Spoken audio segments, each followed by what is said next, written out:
Welcome to Acquisitions and Adventures. This is another acquisition. My name's Andrew. This is a gift from my brother to my son. That would be my brother's nephew. My brother doesn't play Magic anymore, but he realizes now that my son plays, he decided to gift him the set. So I'll go through pieces of the set. This is the binder. So you're getting a look through older Magic from back in the day. Starting with some lands. So we were playing back during the time of Revised. See, oh great, got one of the Revised dual lands there. And you're seeing some Fallen Empires as well. We had a bunch of those from back in the day. Fallen Empires is one of the cheap sets that came out. We picked up a whole bunch of those. But you're also going to see some other cards sprinkled throughout this set. Here's, looks like we got an Oasis there, but not of an original. Let's see what else we have here. We got this set of Urzas here. So no Mishra's Workshop. I got a Mishra's Workshop. I don't think my brother had one. We have these from back in the day. We got into Legends as well, and look at that. 4, 5, 6, 7 casting cost for a 6/5. That shows you how much Magic has really changed in the power curve today. Even down here, a 3/2 creature, pings 1. No, that's a little bit better. 3 mana, 3 plus a pinging ability.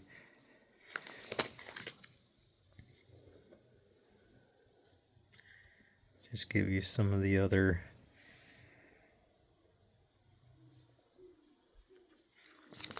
multicolor creatures going on.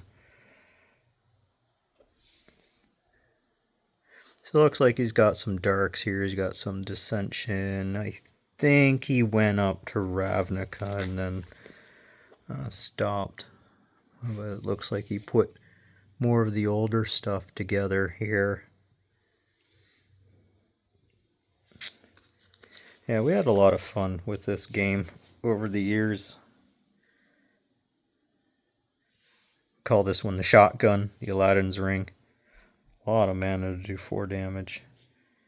But maybe with, maybe I'll think about trying this again with the way that, you know, this is basically, if you think now with Edge of Eternities that just came out, this is a battleship. Because it will deal 4 damage to all the creatures, but this is more focused. We called this the mana battery back in the day. If I'm not using my mana, I can recharge the battery until I get a draw with something that I really needed. Yeah. Not sure if it's worth to pop that back into a commander deck. Icy, got a Ice Age Icy there. Yeah, okay. Ivory Tower back to gain life for each card in your hand during your upkeep.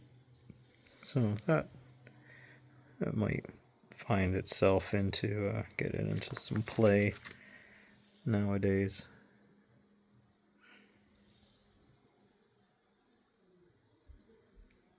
Yeah, we used to make rack decks, rack and vice. You know, finding ways to break down the opponent, putting 4 of those into our decks. Got some Soul Rings here of the revised style.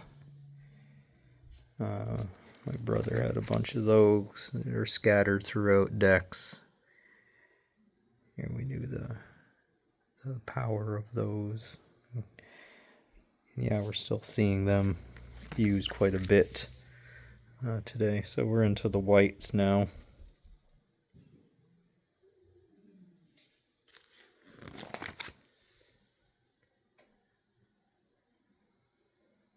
The old circle of protections. conversions. Yeah, we make them into basic planes and then flash fire them. I still like Divine Offering from Legends. Especially with now all these artifacts, blow them up for a bunch of life. Oh, not quite castle or moat.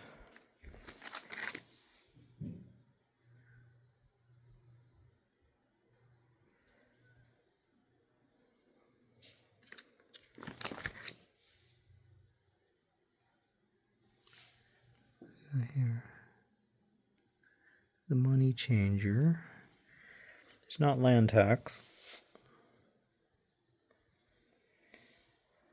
Oh, these ones are banding. Yeah, there's the banding ability.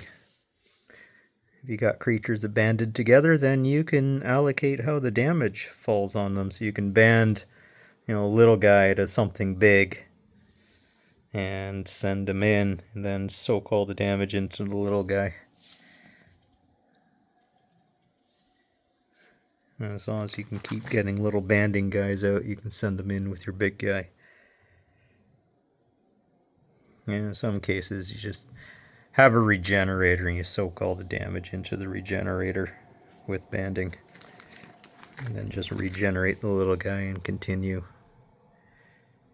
So sometimes forces them to blow up the banding guy. Oh yeah, back in that day, Sarah Angel, if us teenage boys really like the curvy nature of Sarah Angel.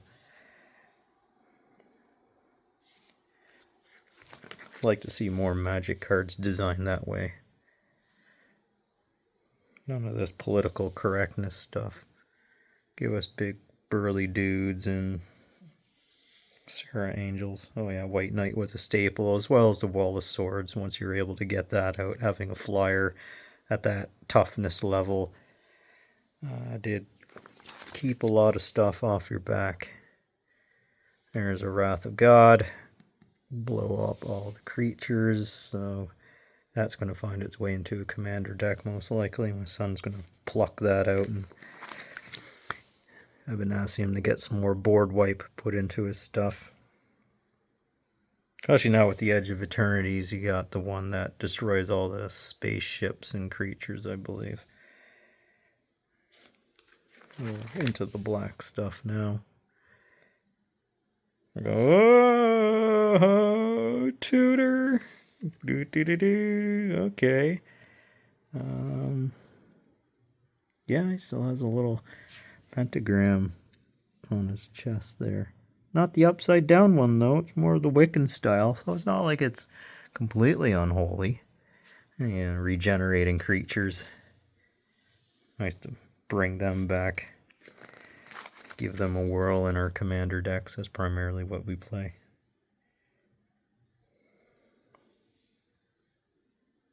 Yeah, we used to do Frozen Shades quite a bit because of the pumpable ability of it, but look at the mana cost on that. Things cost quite a lot more back in the days of original Magic.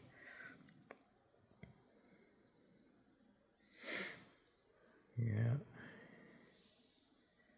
The vampire. Yeah, wish we could see more of that art, but this vintage Magic stuff was just so nice and didn't need to worry about all that political correctness. Now everybody's like, oh my god, I didn't like that. Nightmares were a staple. Power and toughness equal number of swamps controller has in play. So the pure black decks would make some pretty big nightmares. We're always happy we got that out. Royal Assassin. That was always nice. Tap and blow stuff up. Sanger Vampire was another staple, kind of like Sarah Angel, but this was a little more nasty because if it was able to survive till the end of turn and each time a creature is put in a graveyard, same time it damaged it, So I'd put it in a blue-black Tim deck, and if the vampire didn't outright kill and got blocked, then I would Tim it to death or use a Rod of Ruin just to get rid of some of their big stuff. Terror some of our old, 2-mana removal. That was quite good. And there you go. Unholy strength of that original style. Really good to see that. Yeah, now we get into our reds. Always, every time I see that, I think the dual land, the red-blue dual land.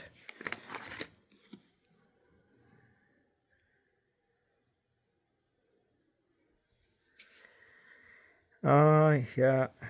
So Legends was a lot of fun when we got into that back in the day. I did like playing the yeah, it was good to get Chandler in and start popping people's artifact creatures.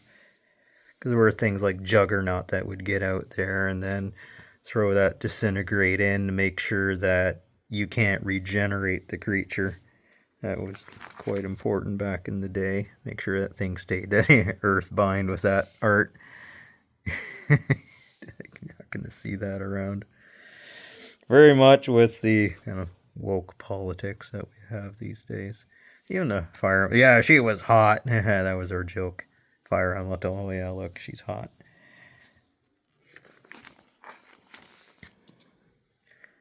There we go. There's the flash fire. Use the conversion into mountains and then nuke it. Oh, the goblins. So there's a bunch of goblins. They're from antiquities. We got some from the dark. Goblins were a great staple back in that time. Fallen Empires, Ice Age. I think Goblin Shrine there. Yeah, yeah, Ski Patrol. Yeah, we always thought that was funny. At the end of Turnberry, yeah, the Ski Patrol, I guess, crashes out when it gets to the end.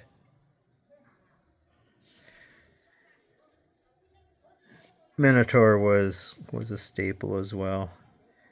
I think getting him out. Joko Hops, alright. Bury all artifacts, creatures, and lands. Yeah, getting that into how many Jokals did my brother have here? Oh yeah, this is cracking. This binder's old. Gotta be careful. Here's the other legend guy. This guy blows up the target non-creature artifact, where the other dude blows up the artifact creatures. And good old lightning bolts. Meteor shower is also a fun one, because you could choose the damage and send it around. It did cost a lot, but nowadays with all the landers and all the ramp that we can put into our deck, and can bring back some of those old things to blast a whole bunch of stuff, especially in Commander.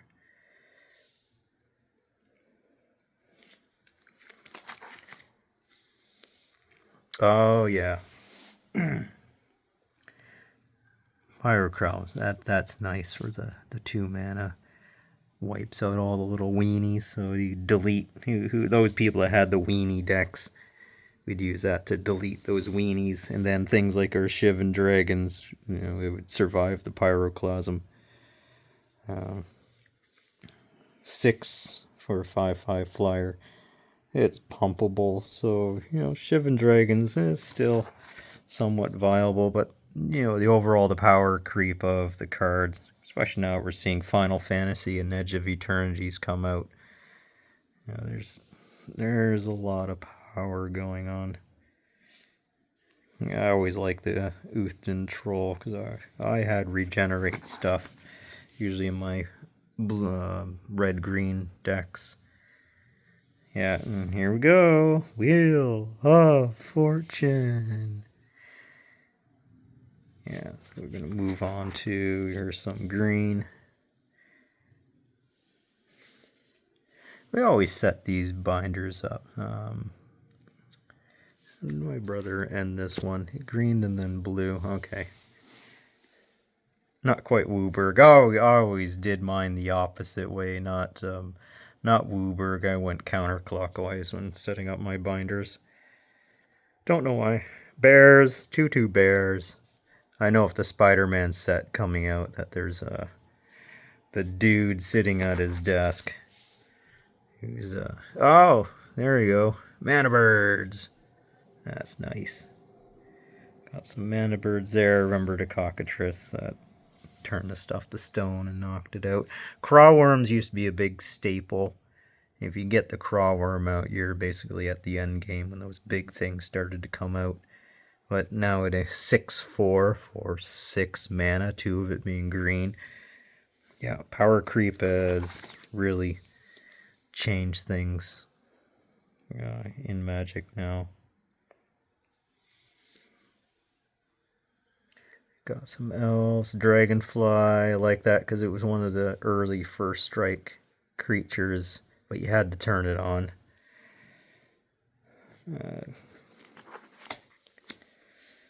There was a way to battle out some weenies, but it came at a price. Fungisaur.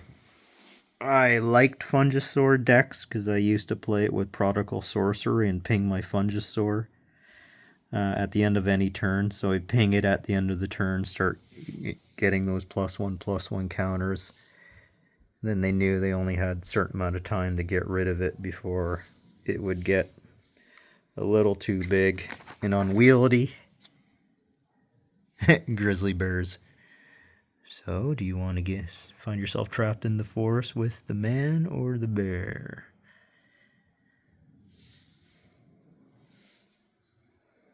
Let's see here. And we got the iron root tree folk.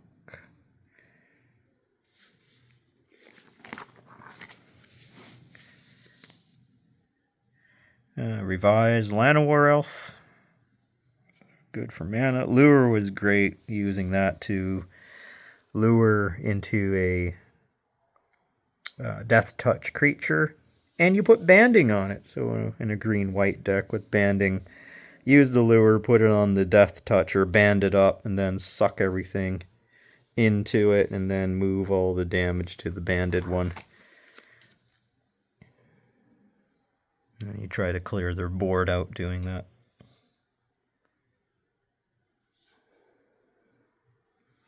This used to be important back in the day, getting some of the stuff back into our hand.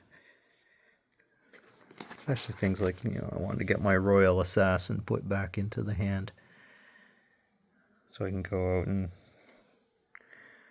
stabby their tapped creatures.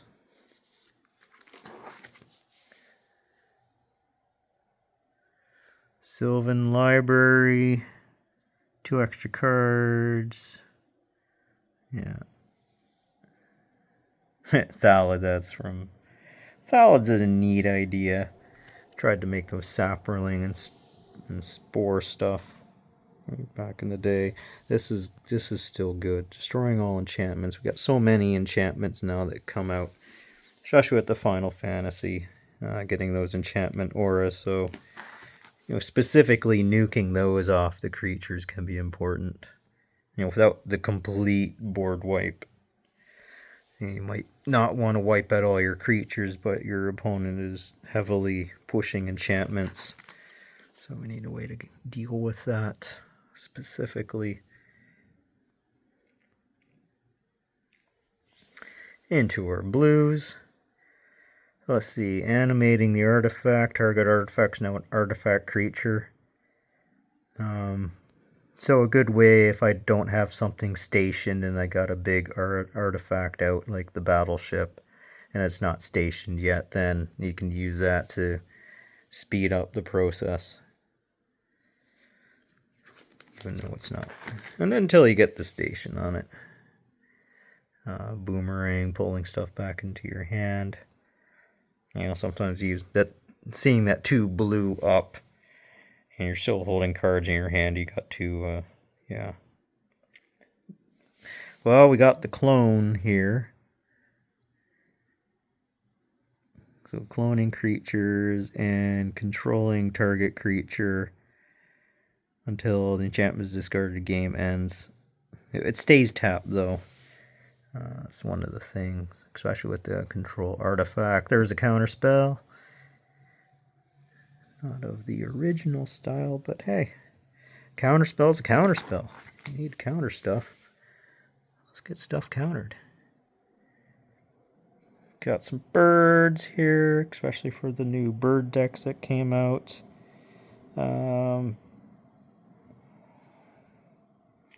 Enervate. Tap target artifact, creature, or land. Draw a card at the beginning of the next turn's upkeep. Oh. Yeah. You know, it's...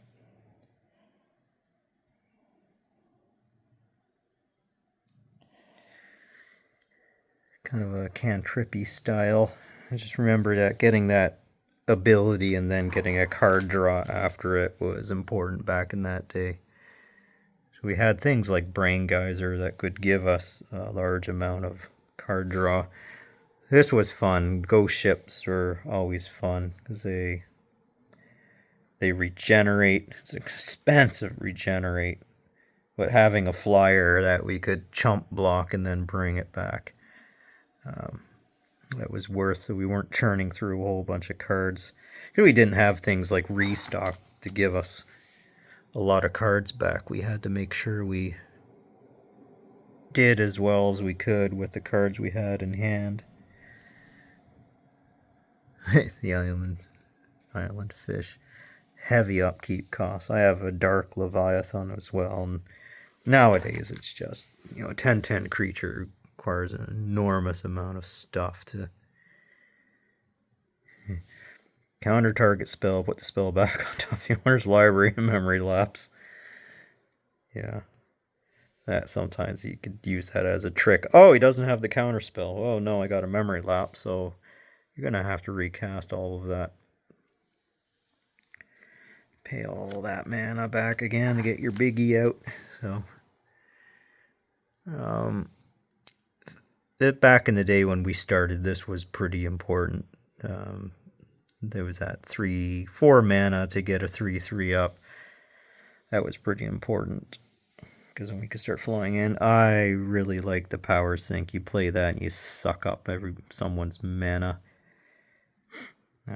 because it's an instant. Virtually, it's an instant. So you can suck up on your opponent's turn, just draw down all their mana if you are getting stuck, but have that card. I like playing Tim decks because I like pinging stuff and doing all the neat stuff that comes with pinging.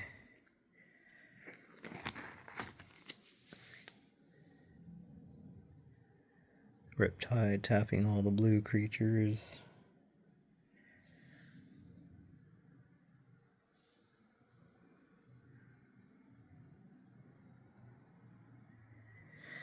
What's a color word with another? So yeah, that was neat back in the day, playing a blue-red deck and then using the red spell that counters any blue spell, and then just sleight of handing that. Those were our dirty tricks back in the day. There you go. Target spells countered. X is the casting cost of target spell. A little more expensive than just a pure counter spell. There you go. There's a steel artifact. That can be very important now. Play that. Especially with the Edge of Eternities and all the big spaceships coming into play. Those getting used. Yeah, Wall of Vapor, that was important as well. Being able to get damage reduced. However, it's not flying, so I think there's better ways of dealing with that nowadays. Okay. That was the binder, so thanks for the journey on this. It's giving you an idea of what old Magic looks like. My 8-year-old son at the time of this recording is getting a leg up in his old stuff. But if he stays with it, then he's going to get this old man's set as well. So, yeah, have a great one, everyone.